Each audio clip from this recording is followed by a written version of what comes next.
Итак, Subaru Forester SG9 рестайлинг. Так, получается, начало болтаться колесо. Нашел причину, почему болтается колесо.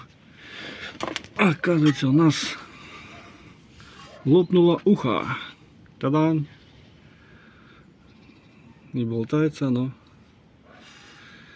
Болтается вот здесь. Все. Теперь заказывать поворотный кулак, менять поворотный кулак целиком.